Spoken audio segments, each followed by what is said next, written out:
Anyone who knows me knows that I've been a bit of a Tolkien fan for some time, as indicated by a little tattoo that I got a couple years ago. Uh, I remember back, I think it was back in fourth grade, I watched The Fellowship of the Ring. That was my first exposure to The Lord of the Rings. Fourth grade, over to a friend's house, popped the VH in, spellbound, the entire movie. As soon as it finished, popped it out, stuck it in the rewind machine, and popped it right back in for another watch. And since then, I've gone and I started with The Hobbit, read The Lord of the Rings, read The Silmarillion. Difficult read, very difficult read, but I was able to get through it somehow. And pretty much just about everything else that Tolkien's written ever since. Now, do I consider myself a Tolkien scholar? Absolutely not. There are so many other people who got so much more knowledge about this kind of thing than I do. Now, when I heard that Amazon had purchased the rights to, I believe it was just the appendices that are located in the back of the Return of the King novel, I was skeptical. Obviously, I was skeptical because we had just gone through the whole debacle with the Hobbit movies, which, in my personal opinion, not really a fan. Don't think it was well executed. But here we are. We've got a $200 million deal with Amazon for 150 pages of text, approximately 150 pages of text, which go over genealogies and timelines. A lot of space to fill in. There's a lot of space to fill in there, and a lot of creative license that has to be taken in order to make a coherent story. Now, this article from Vanity Fair comes out. First look. And I gotta say, I'm not super confident with the direction that they're taking it. And, I want to go over the article and, kind of give you my thoughts, see where I think it's going, what's going on with it. And do I think that it's actually betraying Tolkien's works? Maybe. I don't know. We'll see. Now, obviously, we've got this first picture here. I believe her name's Morfydd Clark. Yes, Morfydd Clark, who plays Galadriel. Now, I don't actually have any issues with this casting. Actually, I think it's decent casting. Hair might be a little bit dark, but obviously in this picture it's wet. So, I'm not sure what's going on here. If this is maybe a flashback to the awakening of the elves, perhaps. No, that can't be right because she wasn't. I mean, she was born in the years of the trees, but she wasn't one of the first. So, anyway, we'll get to that later on. So, basically here, my issue with Galadriel has really nothing to do with her casting. I think what they've done with her as far as casting is concerned is pretty good. It's pretty good. What does concern me here, though, is this line here. She's thousands of years younger, as angry and brash as she is clever. Angry and brash. Those words concern me. Now, as of late, Hollywood has taken to writing female characters as very strong and independent, almost giving them very masculine characteristics. And I'm afraid that this is where they're going with this. Now, by my estimation, as I said, the Galadriel was born during the years of the trees. By my estimation, that would put her at about 5,000 years old at the time of this story. Now, that doesn't strike me as any sort of rebellious teenager by any stretch of the imagination. I would imagine that, she'd probably be along the lines of a more wise and insightful elf at this point. Because I believe elves reach adulthood at about 100 years old. So yeah, she's well past adulthood at this point. Now, they do go on to, her character is described as athletic, and I believe one of the names that she was given actually translates to man maiden because of her athletic traits. But she was also uncharacteristically beautiful, according to Tolkien. So I guess there's room to interpret that she could have possibly been some sort of, a warrior as presented in this next picture. Now, I gotta say, as far as the armor itself is concerned, it seems elvish. I guess people are saying that this is the Star of Feanor on it. I couldn't tell you whether or not it is, but honestly, this armor, it doesn't really scream Middle Earth to me. It seems just, she could be straight out of The Witcher. She could be out of The Wheel of Time, which I've not actually seen, but I've not necessarily heard great things about. Either way, it's just not, it doesn't really scream Middle Earth to me. So the sword, however, I like her sword. That's kind of cool. But to my knowledge, she doesn't actually fight at all. I mean, if anybody knows, please correct me. But I know that she was opposed to Feanor's kinslaying. But did she take part in anything surrounding that? I don't actually believe it's mentioned. Like I said, correct me if I'm wrong, but I don't believe it's mentioned. And especially, she doesn't take part in any fights in the Second Age. So, yeah, I'm not really sure. That kind of lends to my point where they're writing female characters, giving them masculine traits, masculine roles in film and TV, giving her the role of warrior, the commander of the northern armies, as quoted by Vanity Fair. So that's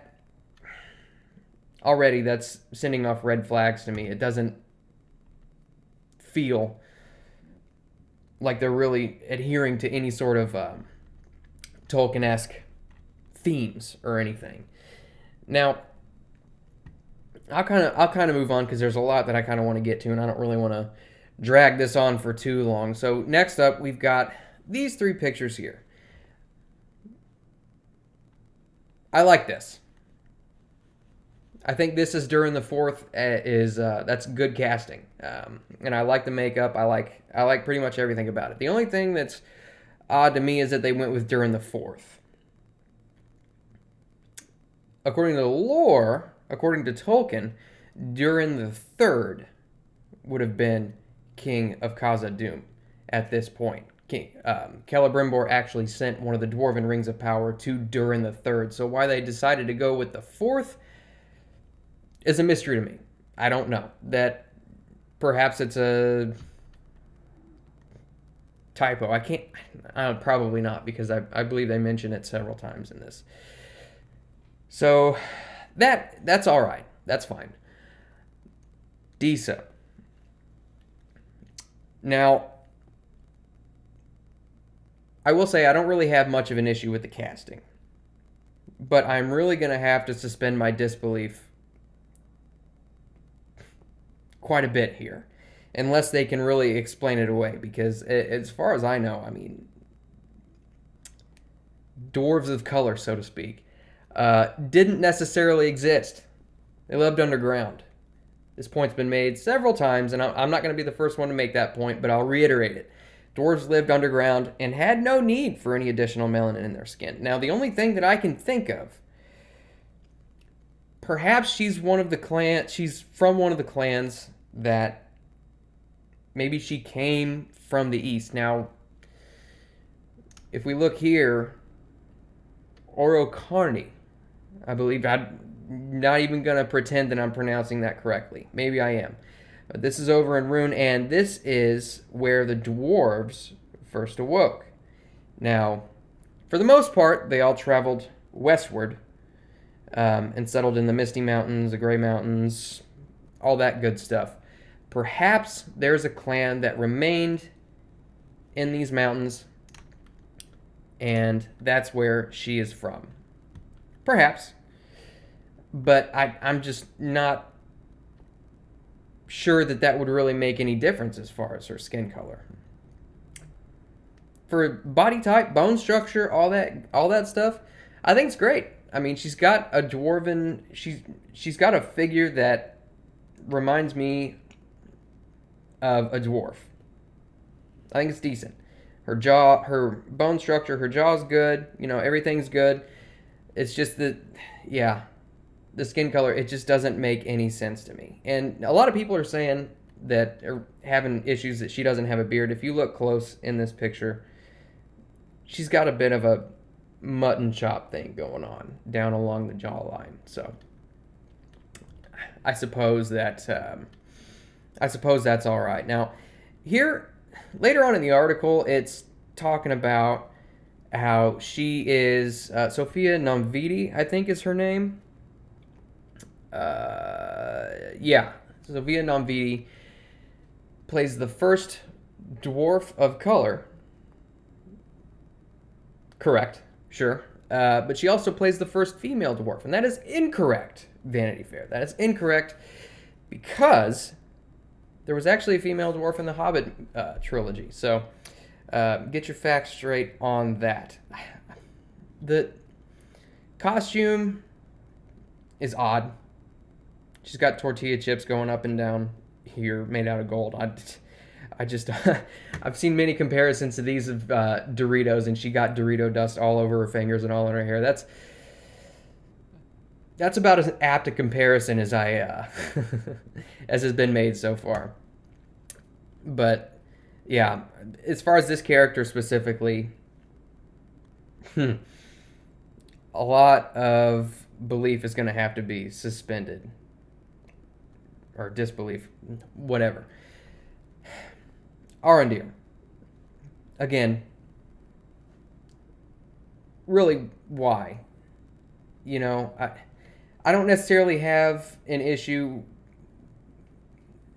with this guy. I don't know. He just doesn't scream elf to me. Perhaps it's the hair. The hair. How do they get hair cut that short, and why would elves cut it that short? Now, I'm thinking perhaps if they explain it in a way which I'll get into a little bit later, he may be from the south. I don't know. It's possible. What this is, I don't know. I've heard people maybe say that it's supposed to be representative of Ents, considering that this armor in the posters, and I don't have a picture of it pulled up, but in the posters, the armor looks like it's made out of wood, and people are saying that this may be reminiscent of Ents. So that's possible. But again, I mean, with the skin color, just doesn't scream elf to me. Yeah. So we'll just move on from that because that's a whole kind of separate thing that I want to get into. Now here we have Elron. Not bad. I mean, also played young Ned Stark at the Tower of Joy in Game of Thrones. So I mean, and he's a decent actor. I don't have an issue with him. Robert Aramayo. Now they describe him as a politically ambitious young leader. The term, really just about anything political in Lord of the Rings, it sends up red flags to me. Not that there weren't politics in Middle-earth, obviously there were, but it just doesn't seem like it fit. Jeff Bezos actually came out, he said that he wanted the next Game of Thrones. Now, I know what he meant was the next cultural phenomenon, the one fantasy show that everybody is talking about. But the thing that Game of Thrones did is that they put politics at the forefront for a lot of it. And I'm afraid that that's what they're going to do for this. Lord of the Rings doesn't necessarily need politics. Lord of the Rings is about good versus evil. That is the theme. That's the tone of all of Tolkien's works, is good versus evil. And the fact that they're portraying Elrond as a politician, not great in my own personal opinion. Also, the hair. Again, with the hair, why? Elrond is actually described as having very, very, very dark hair. That doesn't seem very dark. Obviously, it's backlit by sunlight, but this just doesn't scream Elrond to me. So I don't have a problem with him as an actor portraying Elrond per se. I think maybe he's got a decent face for it. But everybody in the Jackson trilogy wore a wig. So I don't know why all of a sudden they can't wear wigs in this. Obviously, he's wearing a wig, clearly. Well, I don't know, actually. He might not be. Maybe he is. But that ain't real. That beard ain't real. That's for sure. It seems to me like that they're against people wearing wigs all of a sudden. Even Cate Blanchett wore a wig, I believe. But anywho. So that's Elrond. Again, decent choice, but the whole presentation of his character just seems off to me. Now here we have the aforementioned Arondir, I believe that's how you pronounce it, and a new character named Bronwyn, sharing a forbidden love. Now this has only happened a couple of times in Tolkien's works, and there's a reason for that. It's because those unions are special in certain ways. And the fact that an immortal being would choose to love a mortal, that would have to be something, there would have to be something about that mortal that really stands out to that immortal being. Aragorn, obviously, the King of Gondor. There's a reason that Arwen fell in love with Aragorn. Tuor and Idril. Tuor was picked by Olmo to basically save Gondolin, if I've got that correct. And then, obviously, Beren and Luthien. Beren stole one of the Silmarils from the crown of Morgoth. That's kind of an exemplary deed, I would say.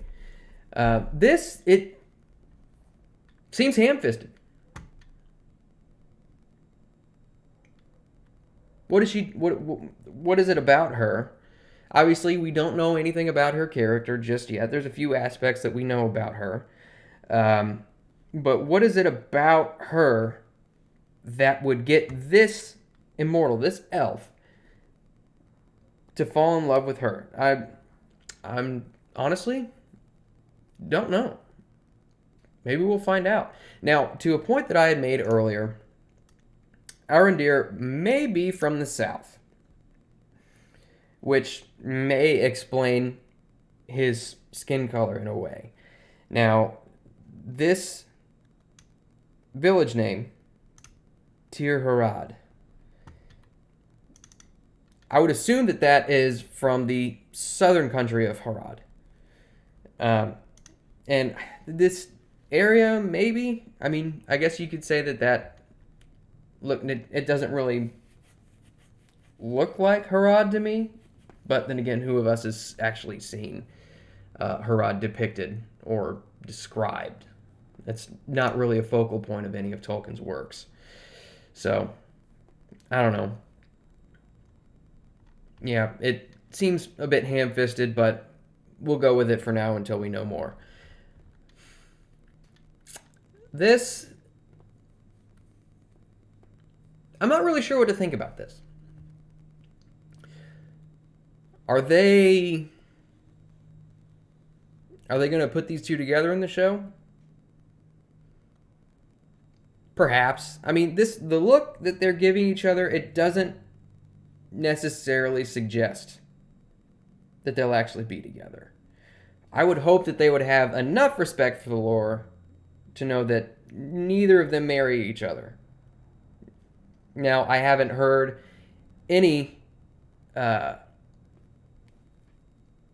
word of Lord Celeborn, who is Galadriel's husband, nor have I heard any word of Celebrian, which is Galadriel's daughter, who Elron eventually marries.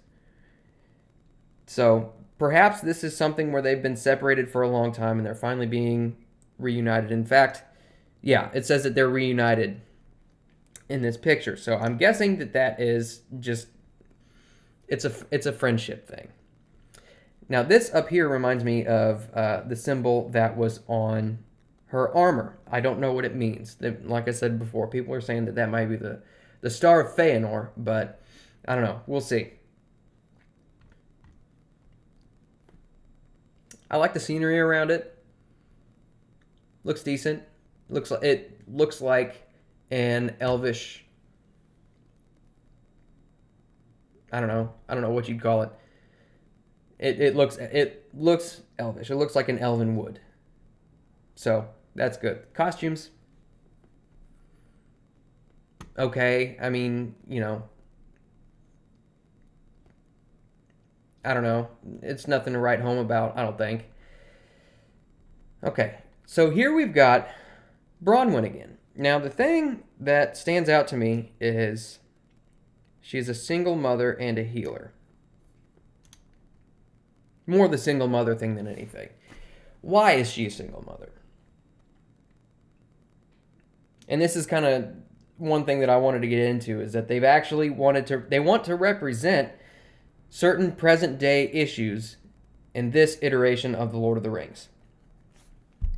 Obviously, if anybody's been paying attention, there's a lot of single motherhood going around right now. A lot of single mothers out there. So is this a result of that? Or did maybe her previous husband or father of her kid go out and fight and die in battle? It's possible. I don't know. Another made-up character. It could be just another made-up character to fill another role, to check another box, basically. And that's the thing that gets me, is that a lot of these shows and movies that are being put out now, honestly, you could tell me that every time a writer or somebody who pitches something to a studio, every time they go to that studio and say, hey, here's what I want to do, those studio heads come back and they say, okay, well, they hand them a piece of paper, say, all right, well, you need to check these boxes.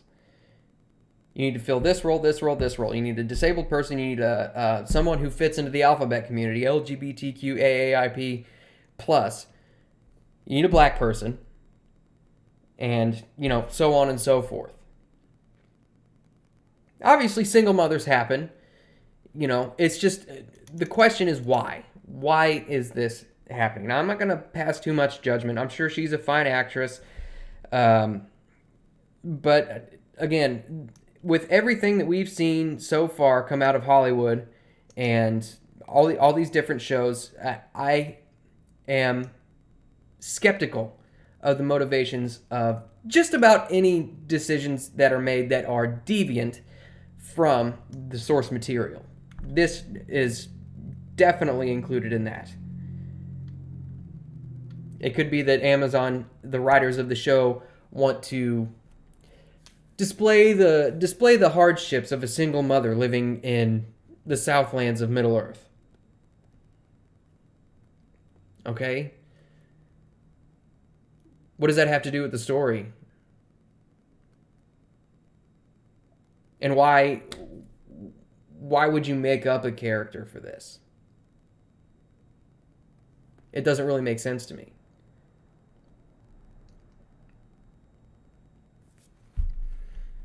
So, there's Bronwyn. Okay, I suppose. You know.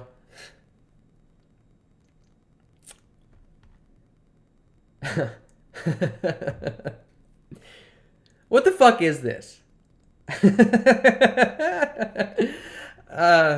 You know, who are they supposed to be?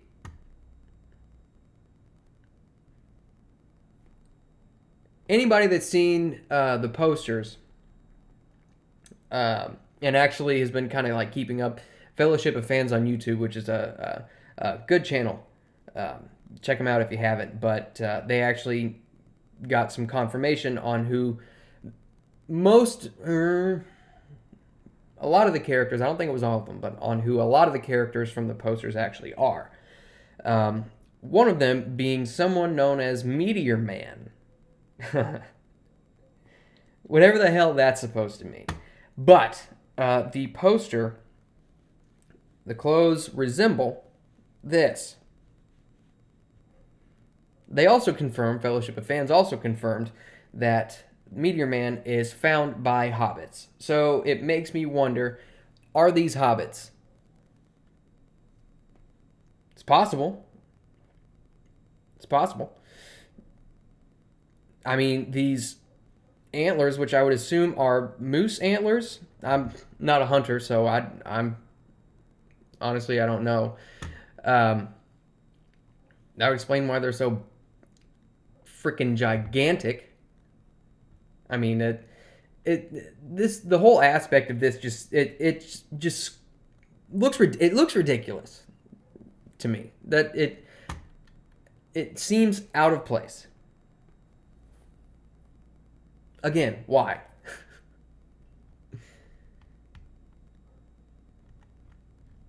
Oh boy. You know, this whole thing,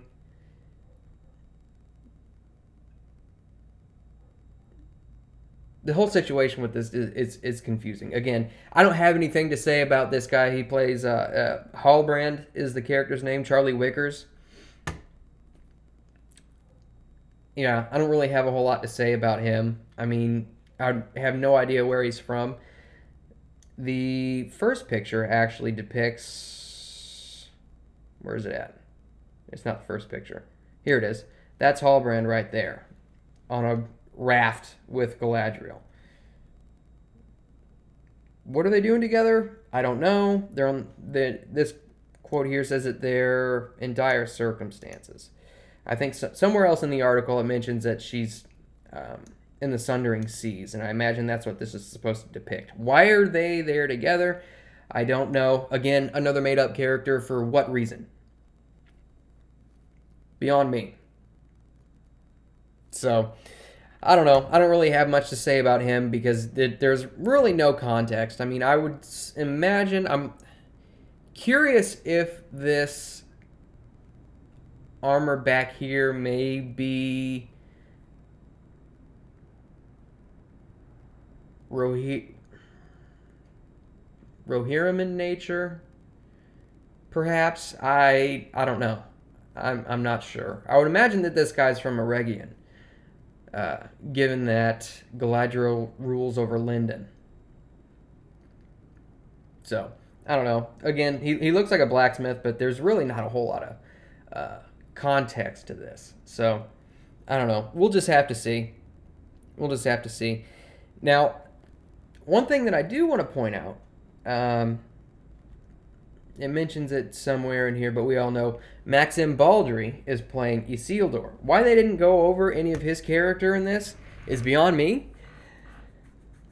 I would have liked to have learned a little bit more about his character, but this is him. I like it. I do. I think it's actually really good casting. He looks like I would imagine a Númenorian to look. Like the whole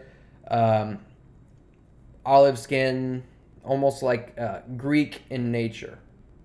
I don't know if that's originally where he's from, possibly, but yeah, I think that's good casting. What they'll do with his character, I don't know.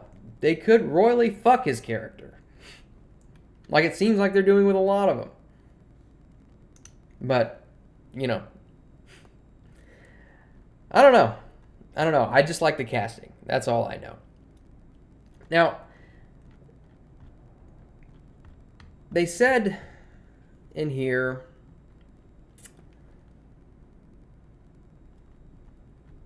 there are going to be hobbits in the show, obviously, as we all know at this point.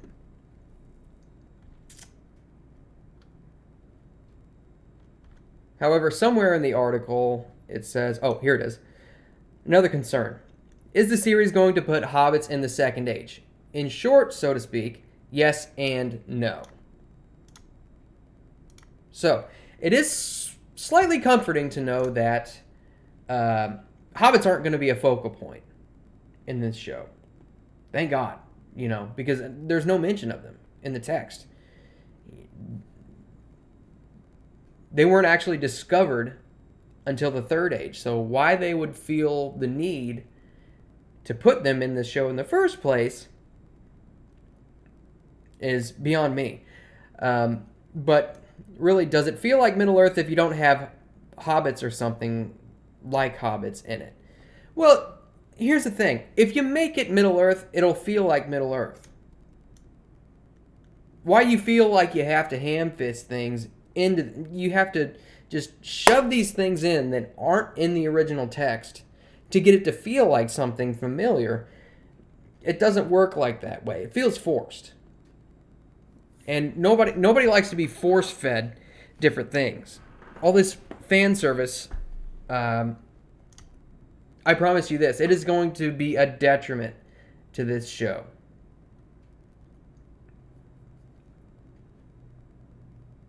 It really will. Now, they say it's about friendship and about brotherhood and underdogs overcoming great darkness. Obviously, yes, that fits Tolkien's themes. Not really sure where I was going with this, but going back to some of the themes that they've described for some of the characters, it doesn't really seem like this is going to be a focal point.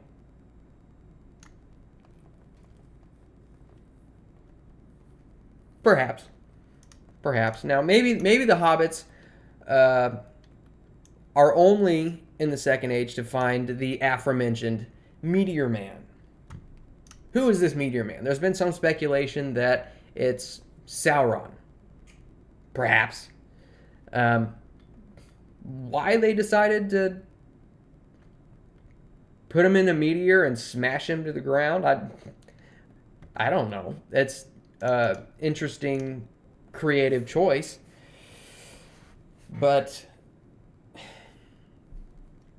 why does somebody need to find him in a meteor?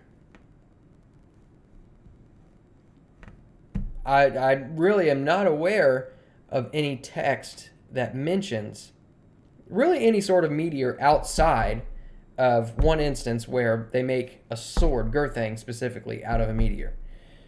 Or I think it's Anglekill, and then they renamed it Gurthang. Anyway, that point aside, this is a creative decision that I feel is not really going to go over too well. Because the thing about Middle-earth is that Middle-earth is grounded in a certain way. There are certain rules. It's a fantasy, for sure, but there are certain rules that land still abides by. I mean, you can just look at the way that magic is depicted. It's more about words than anything. Even just the battle between Gandalf and the Balrog in Khazad-dûm in the Fellowship of the Ring. The movies portrayed it much more grandiose than it actually was. It was more of a battle of words. And that's how those spells were cast. If you even want to call it spells. Gandalf even brings Theoden out of his trance, I guess you'd call it, more or less just by talking to him. He didn't force push Sauron out of Theoden's mind. So even just the way that magic is depicted should indicate the way that this world is grounded. And this just seems, the whole Meteor Man aspect seems far too grandiose for me. Now, granted, there are certain things that happen in the Silmarillion that are much more large scale and really, really speak more of a divine presence. And perhaps that's what this is. Perhaps they pull it off and it works. It very well may. But I don't know. It's just not really... Again, this is just another thing that doesn't feel much like Middle-earth to me. Again, could be Sauron, could be somebody else, but it is also stated, and this is also leaked to the Fellowship of Fans, Sauron will attack the hobbits. Why? Again, why? They didn't have any big role up until the very, very end of the Third Age. So, if they're really not going to be a focal point, why are these things happening? What's so wrong with the original text that they spent $200 million on that they can't, that they have to add more creative license to? And it speaks to the whole idea is further solidified through, let me see if I can find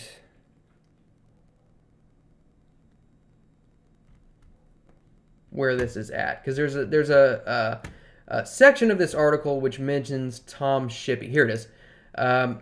So Tom Shippey is a Tolkien scholar, and he apparently gave an unsanctioned interview to a German fan site, and after that, either they canned him or he quit. Tom Shippey is probably the foremost Tolkien scholar in the field. You can put whatever weight you want on that, but I mean, you can... If the man's an expert, he knows what he's talking about. And the thing that concerns me is, one, he's no longer a part of it, but two, Amazon no longer shares the names of its scholars. These days, people are driven by ideology, and you can put the title of scholar in just about anything. The thing about Tom Shippey is that he's got a track record for this, for being faithful to the text. Now, if they're going to hire more scholars after they can Tom Shippey, I'd like to know who they are so that I can know that their intentions are pure. Are they going to come in saying that the text can be interpreted this way?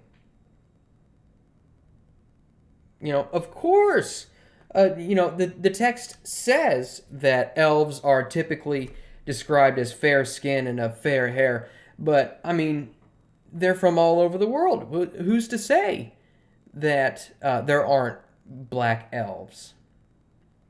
You know that there's people in there like that.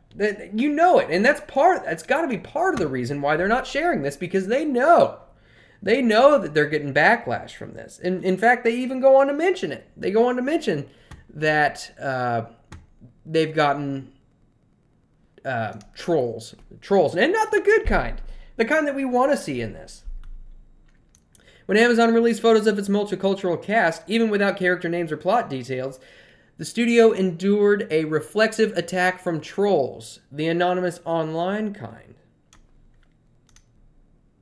So they came out with this pistol locked and loaded. Like, they knew And I'm sure that, there was plenty of comments made after they released those posters, but there's even here. You know what? I'm gonna pull this up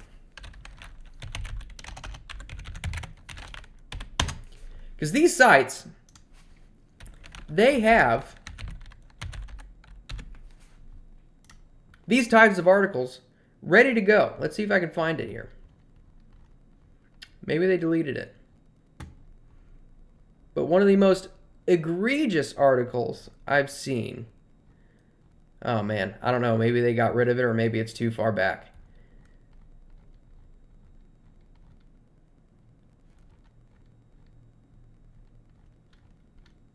Yeah. When was this? February 11th? Okay, so we're still there. We're still going. It's still here somewhere. It's got to be. Oh my God, how much do they post? I don't actually follow these guys. But I want to bring this to everybody's attention because it solidifies the motivations of some of these people. Well, anyway, I guess maybe they got rid of it because it got ratioed to hell. Oh, wait a minute. Oh, well, passionate about second breakfast. Go fuck yourself. Anyway, Slash Film actually came out. Oh, here it is. No, that's not it. Doggone it. Anyway, it was about the Rings of Power, and they actually came out and they said, "Oh, what a shame. Racists won't be able to watch the new Lord of the Rings series." I think it came out like a couple hours after this Vanity Fair article was released. So they come out with these things locked and loaded. It just goes to it just illustrates the motivations of a lot of these people. They know that Tolkien fans, actual Tolkien fans, the reason that they bought this franchise was because of the existing fan base. But then again, they don't care if they alienate the fans. The fans which made this franchise a, multi-million or potentially billion-dollar franchise.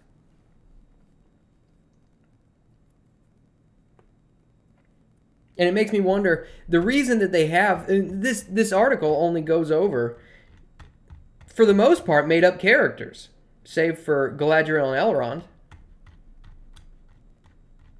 and Durin the Fourth, which again is out of place. But regardless, everybody else is a made up character. And again, each one of them, save for Halbrand, each one of them fills some sort of intersectional role. Black, first black woman to play a dwarf, first black man to play an elf. Single mother.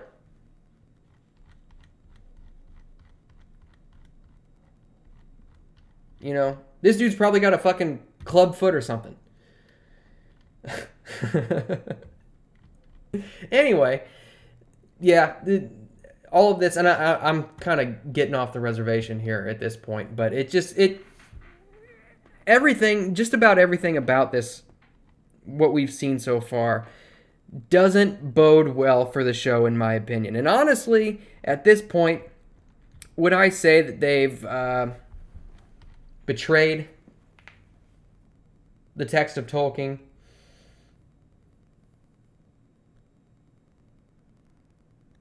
Probably, yep. But I don't know. I guess we'll have to wait and see.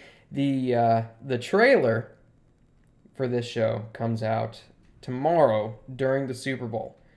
So I don't know. Maybe I'll watch that and then film a little thing for it. But this has already gone on for 45 minutes. I meant for this to maybe be 20 at the most. But no, it went on for 45 minutes. So I'll just go ahead and leave it there. So anyway, if you stuck with me this long, appreciate it. Have yourselves a good day. Go pick up something heavy. Peace.